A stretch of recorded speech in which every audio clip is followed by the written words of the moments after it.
In the summer of 2025, a border in Southeast Asia did something strange. In just 5 days, hundreds of thousands of people crossed it, all running in the same direction. On the very first day alone, around 150,000 left.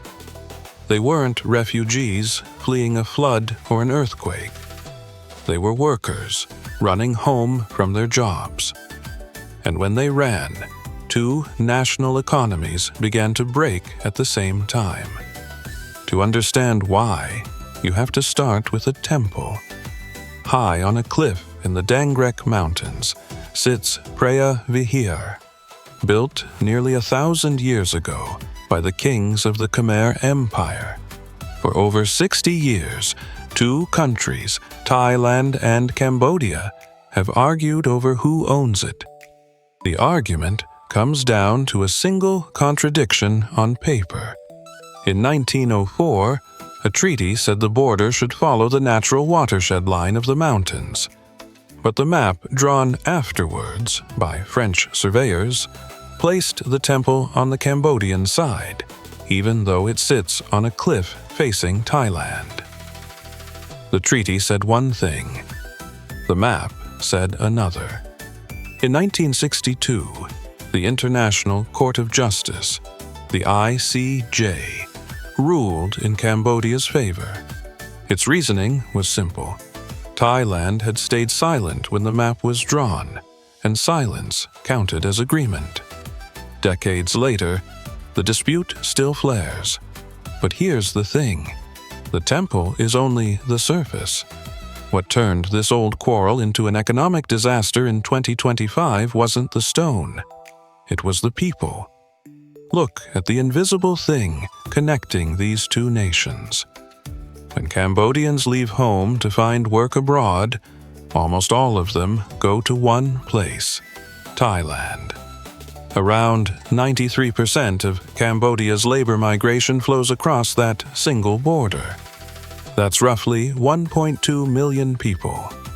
To put it in perspective, that is about 13% of Cambodia's entire workforce, working in the country next door. And here is what flows back the other way. The money these workers send home is not pocket change. It adds up to around $2.8 billion a year. That single stream of remittances supports about 6.1% of Cambodia's entire economy. The labor goes one way.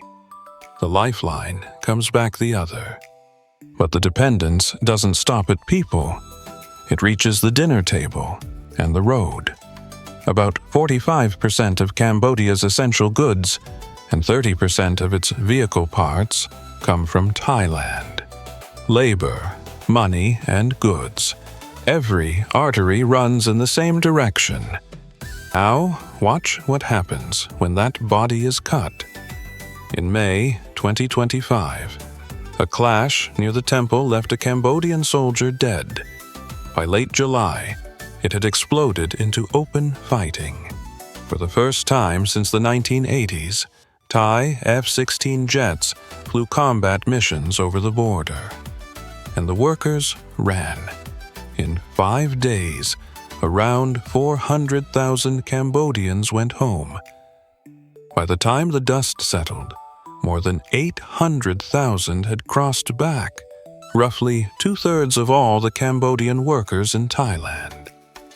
The border slammed shut. Overland trade, worth more than $1 billion every quarter, simply stopped. And this is where the paradox bites, because both sides started bleeding at once. In Thailand's border provinces, Cambodian workers made up 70 to 80% of the labor in farming, construction, and food processing. Overnight, the fields and building sites stood half empty. Thailand tried to bring in workers from Laos and Myanmar, but you cannot replace that many hands in a season. And on the Cambodian side, the lifeline was cut. Remittances, that 6% of the economy, dropped by as much as 1/3. Many workers came home carrying debt, with no job waiting. More than 100 people died in the fighting. Over 500,000 were driven from their homes. There was no winner here. Each side had fired a bullet into a part of its own economy. Why couldn't they just stop? Because the structure wouldn't let them.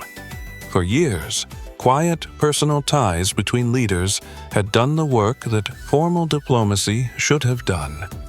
When those ties broke, there was no proper channel left to catch the fall. And with a Thai election looming and nationalism running hot, no politician could afford to look soft on Cambodia. The ASEAN bloc, built to keep regional peace, never even used its own dispute resolution tools. The problem wasn't a villain. It was the absence of a system. And this points to something larger, a pattern running through this whole series. In Japan, a nation sat on trillions in wealth while its workers' wages shrank. In Singapore, one of the richest places on earth is quietly disappearing because no one is being born.